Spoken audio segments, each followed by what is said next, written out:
সবাইকে শুভেচ্ছা জানিয়ে শুরু করছি একুশে টেলিভিশনের নিয়মিত আয়োজন শিশু কিশোরদের সংবাদ ভিত্তিক অনুষ্ঠান মুক্ত খবরে।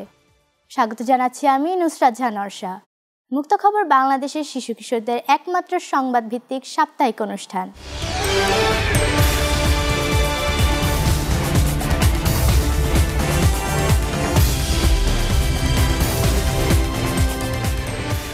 প্রশিক্ষণপ্রাপ্ত 40 জন শিশু সাংবাদিকের এই দলে সমাজের সব শ্রেণীর কিশোর কিশোরীরা রয়েছে। মুক্ত খবর অনুষ্ঠানের গবেষণা, সংবাদ তৈরি এবং সম্পাদনায় এরা অংশ নেয়।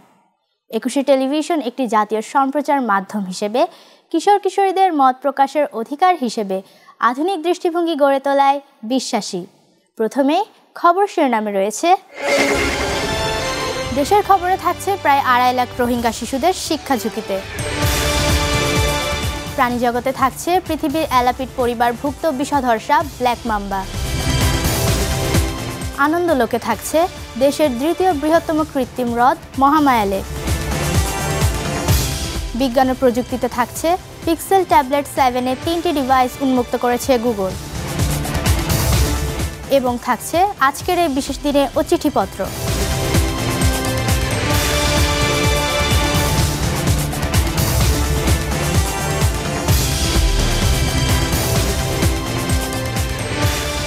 এবার বিস্তারিত। দিন দিন বাড়তে থাকা তহবিল সংকটের কারণে প্রায় 2,30,000 রোহিঙ্গা শরণার্থী শিশুর শিক্ষা এখন হুমকির মুখে বলে ইউনিসেফ এ বিষয়ে সতর্ক করেছে।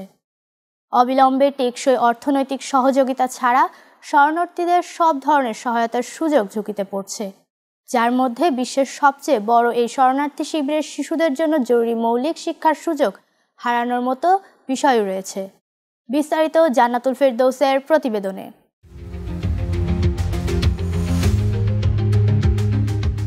সাম্প্রতিক মাসগুলোতে রোহিঙ্গা শরণার্থীর সংকট মোকাবেলায় ইউনিসেফ পরিচালিত কার্যক্রমের জন্য মানবিক সহায়তার তহবিল উল্লেখযোগ্যভাবে কমেছে।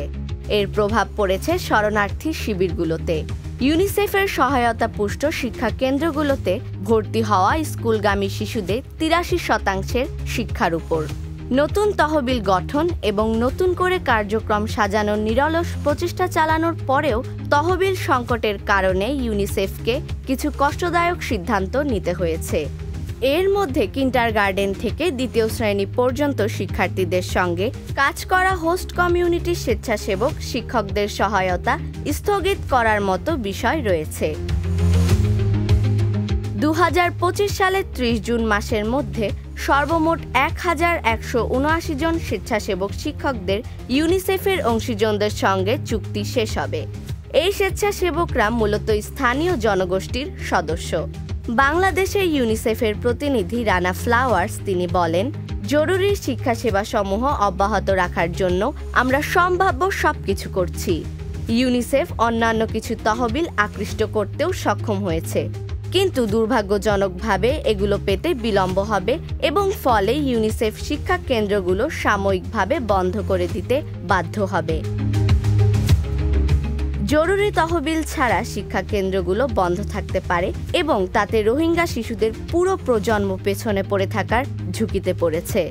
শিক্ষা কোনো বিলাসিতা নয়, এটি একটি মৌলিক অধিকার। মানবিক সংকটের সময় শিক্ষা শিশুদের নিয়ম শৃঙ্খলা শেখায়, সুরক্ষা দেয় ও আশা যোগায়। বাস্তুচ্যুত হয়ে আশ্রয় শিবিরে থাকা রোহিঙ্গা শিশুদের জন্য শিক্ষা মর্যাদা, অভিঘাত সহিষ্ণুতা ও ভবিষ্যতের সুযোগগুলো লাভের ক্ষেত্রে এটি একটি গুরুত্বপূর্ণ সেতু হিসেবে কাজ করে। শুধু নতুন ও বর্ধিত বিনিয়োগ পেলেই ইউনিসেফ কক্সবাজারে রোহিঙ্গা শরণার্থী শিশুদের জন্য অন্তর্ভুক্তিমূলক ও মানসম্মত শিক্ষা চালিয়ে যাওয়ার জন্য সহায়তা অব্যাহত রাখতে পারবে। জরুরি তহবিলের জন্য আহ্বান জানালো ইউনিসেফ। জান্নাতুল ফেরদৌস, মুক্ত খবর, একুশে টেলিভিশন।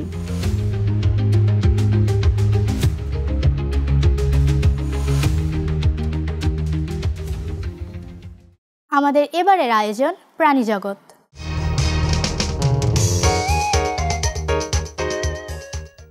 ব্ল্যাক মাম্বা অ্যালাপিড পরিবারভুক্ত এক প্রজাতির বিষধর সাপ। এটি আফ্রিকার সবচেয়ে বিপজ্জনক ও ভয়ঙ্কর সাপ। আফ্রিকার একটি বড় অঞ্চল জুড়ে এই সাপের বিস্তৃত লক্ষ্য করা যায়। ব্ল্যাক ম্যাম্বা দেখা যায় Ethiopia, Kenya, Botswana, Uganda, Zambia, Zimbabwe, Angola, Namibia, মাউই, Mozambique, Switzerland, দক্ষিণ আফ্রিকা এবং কঙ্গোতে। সাভানা অঞ্চল, কাস্টন বনাঞ্চল এবং শিলাময় অঞ্চলে এদের দেখা যায়।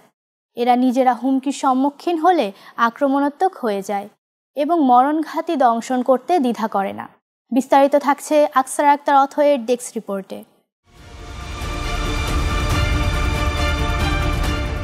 পৃথিবীতে প্রায় ৩,৪০০ প্রজাতির সাপ রয়েছে। এর মধ্যে এমন কিছু সাপ রয়েছে যাদের ছোবলে মৃত্যুর হার শতভাগের কাছাকাছি। এমনই এক বিষধর ভয়ঙ্কর একটি সাপ হলো এই ব্ল্যাক মাম্বা। ব্ল্যাক মাম্বা বিশ্বের সবচেয়ে বিষাক্ত প্রজাতির সাপগুলোর মধ্যে একটি। বিশ্বের সবচেয়ে 5টি বিষাক্ত সাপের মধ্যে এই সাপটি নিজের জায়গা করে নিয়েছে। কিং কোবরার পর এটি হলো পৃথিবীর সবচেয়ে বিষাক্ত সাপ, অর্থাৎ ব্ল্যাক মাম্বা হলো পৃথিবীর দ্বিতীয় বৃহত্তম সাপ। একটি পূর্ণবয়স্ক ব্ল্যাক মাম্বার দৈর্ঘ্য গড়ে 2.5 মিটার এবং সর্বোচ্চ দৈর্ঘ্য 4.3 মিটার। ব্ল্যাক মাম্বা থেকে বড় পৃথিবীর আরও একটি প্রজাতির সাপ রয়েছে। সাপটির নাম কিং কোবরা, যা দক্ষিণ এশিয়ার অঞ্চলের সাপ। আর বনাঞ্চলে দেখতে পাওয়া যায়। এই সাপটির অন্যতম একটি এন্ডেমিক বাসস্থান হচ্ছে সুন্দরবন।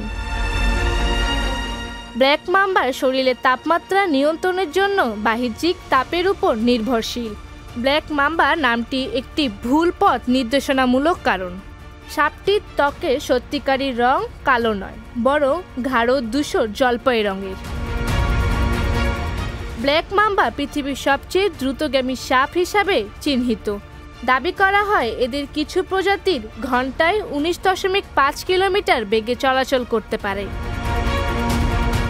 ব্রিটিশ প্রাণীবিদ অ্যালবার্ট গ্যান্থার 1864 সালে প্রথম এই ব্ল্যাক মাম্বা সাপের বৈশিষ্ট্যগুলো ব্যাখ্যা করেন। তথ্যমতে সবচেয়ে বেশি আয়ুকালের ব্ল্যাক মাম্বাটি 14 বছর বেঁচে ছিল। যুগ যুগ ধরে সাপ নিয়ে গবেষণা করতে গিয়ে গবেষকরা যে তথ্য দিয়েছেন তাতে বোঝা যায় এই ব্ল্যাক মাম্বা সাপের শক্তি থেকে বিষ প্রয়োগ সবকিছুই অন্যরকম। আকসার আক্তার অথই, মুক্ত খবর, ডেস্ক রিপোর্ট, 21 টেলিভিশন।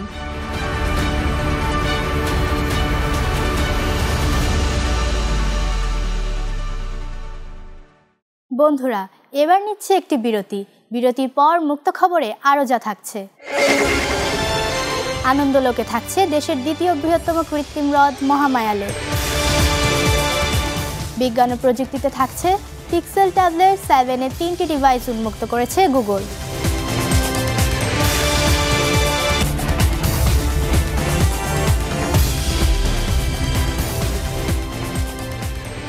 বিরতির পর স্বাগত জানাচ্ছি শিশু কিশোরদের সংবাদ ভিত্তিক অনুষ্ঠান মুক্ত খবরে। আমাদের এবারের আয়োজন আনন্দলোক।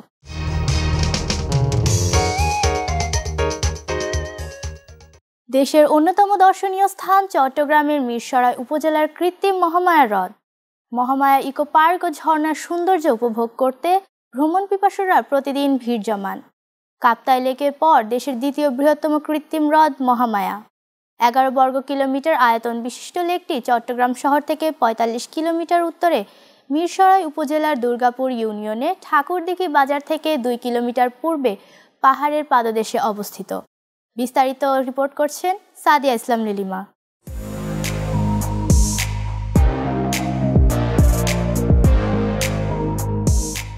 দেশের অন্যতম দর্শনীয় স্থান চট্টগ্রামের মিরসরাই উপজেলার কৃত্রিম মহামায়া হ্রদ।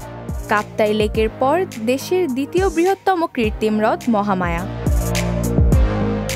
11 বর্গ কিলোমিটার আয়তন বিশিষ্ট লেকটি চট্টগ্রাম শহর থেকে 45 কিলোমিটার উত্তরে মিরসরাই উপজেলার দুর্গাপুর ইউনিয়নে অবস্থিত।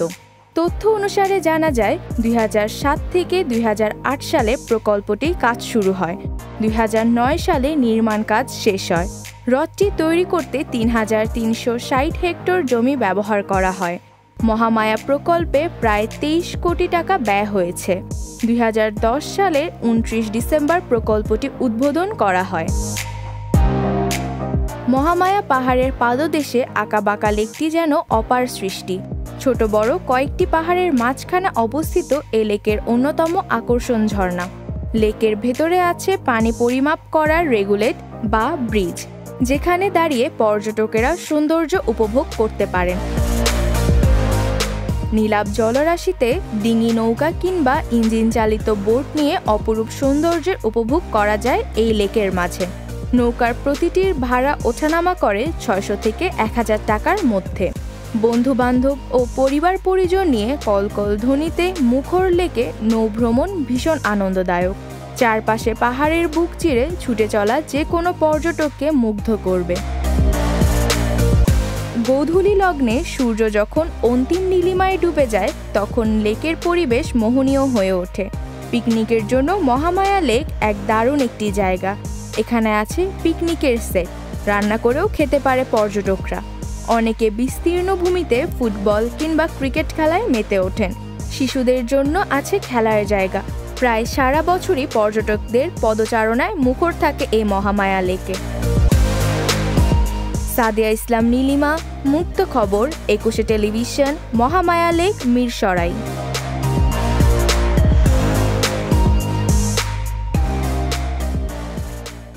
আমাদের এবারের আয়োজন বিজ্ঞান ও প্রযুক্তি।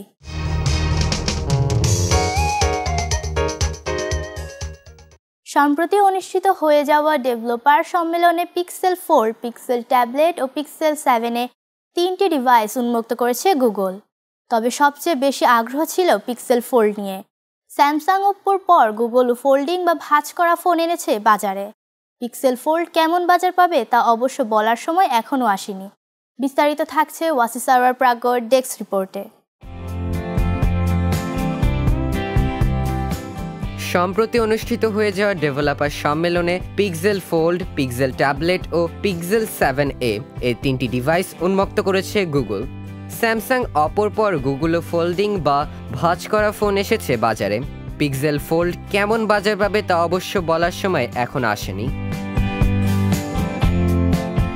ডেভেলপার সম্মেলনের পর গুগলের সিইও সুন্দর পিচাই প্রযুক্তি বিষয়ক অন্যতম শীর্ষ YouTube channel mister who is the বসকে এক সাক্ষাৎকার দেন। সেখানে তিনি জানান কোন ফোন ব্যবহার করেন গুগল পিক্সেল ফোনের ভবিষ্যৎ কী এবং কৃত্রিম বুদ্ধিমত্তা নিয়ে খোলামেলা আলোচনা করেন। গুগল ফোল্ডিং ফোন উৎপাদনশীলতা বাড়ানো কিংবা বিনোদনের প্রয়োজনে আপনি এগুলো ব্যবহার করছেন। যে ডিভাইসটি মানুষ বহন করছে তাতে কিভাবে আরও সুযোগ সুবিধা যোগ করা যায় সে চেষ্টাই করা হয়েছে এই ফোনে। ফোনগুলো বড় এবং ভারী। সামনের স্ক্রিনটি দেখলে সাধারণ ফোনের মতোই মনে হবে। একাধিক অ্যাপে কাজ করার সুবিধা রয়েছে।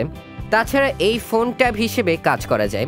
অগমেন্টেড রিয়ালিটি চশমা এবং স্মার্ট ওয়াচের মতো প্রযুক্তিগুলো ফোনের আনুষঙ্গিক হিসেবে ব্যবহৃত করা যাবে। বর্তমানে ফোল্ডেবল ফোনের তাদেরই প্রয়োজন যারা কিছুটা ভবিষ্যতের ছোঁয়া পেতে চান। এই ডিভাইসগুলো সামর্থ্য অনেক, তবে এখনও এখানে অনেক কিছু করার বাকি আছে। ওয়াসিস আরওয়ার প্রাজ্ঞ, মুক্ত খবর, ডেস্ক রিপোর্ট, এক্স টেলিভিশন।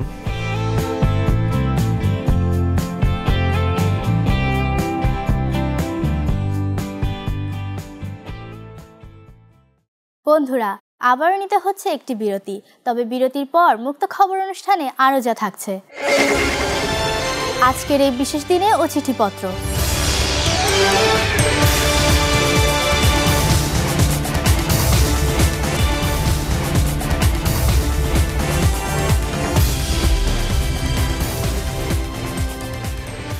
বিরতির পর আবারও স্বাগত জানাচ্ছি শিশু কিশোরদের সংবাদভিত্তিক অনুষ্ঠান মুক্ত খবরে। পুরো সময় জোরের সাথে আছি আমি নুসরাত জাহান অর্ষা। আমাদের এবারের আয়োজন আজকের এই বিশেষ দিনে। এই সেগমেন্টে থাকছে পৃথিবীর বিখ্যাত বিশিষ্ট ব্যক্তিদের জন্মদিনের শুভেচ্ছা।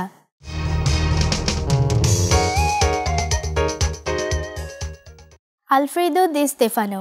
আজকের এই দিনে 4 জুলাই 1926 সালে তার জন্ম হয়। তিনি স্পেনীয় একজন প্রাক্তন আর্জেন্টিনীয় স্পেনীয় ফুটবলার এবং কোচ। তাকে সর্বকালের অন্যতম সেরা ফুটবলার গণ্য করা হয়।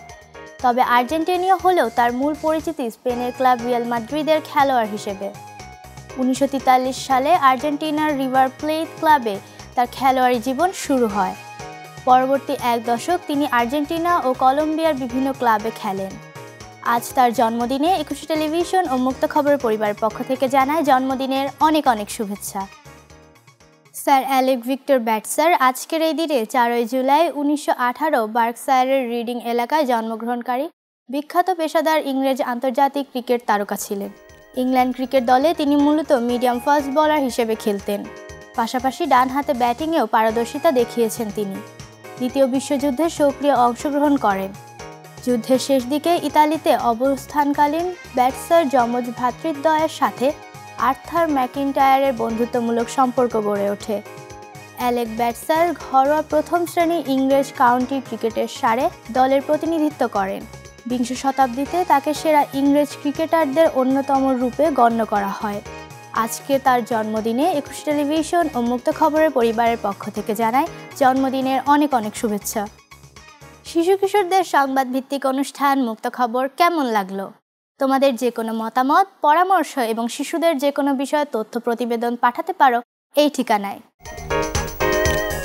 প্রযোজক মুক্ত খবর, একুশে television limited, Jahangir tower, 10 Kazi Nazrul Islam Avenue, Karwan বাজার, ঢাকা 1215, ফোন 0255014316 থেকে 25 পর্যন্ত, মোবাইল 0195866444, ইমেইল muktokhabor@21tv.com অথবা muktokhabor2025@gmail.com। আমরা থাকবো তোমাদের মতামতের অপেক্ষায়। আমরা অনুষ্ঠানের শেষ প্রান্তে চলে এসেছি। প্রতি পর্বে আমরা হাজির তোমাদের কাছে। সবাইকে আগামী পর্ব দেখার আমন্ত্রণ জানিয়ে শেষ করছি আমাদের মুক্ত খবর। ততক্ষণ ভালো থেকো, সুস্থ থেকো এবং চোখ রেখো একুশে টেলিভিশনের পর্দায়।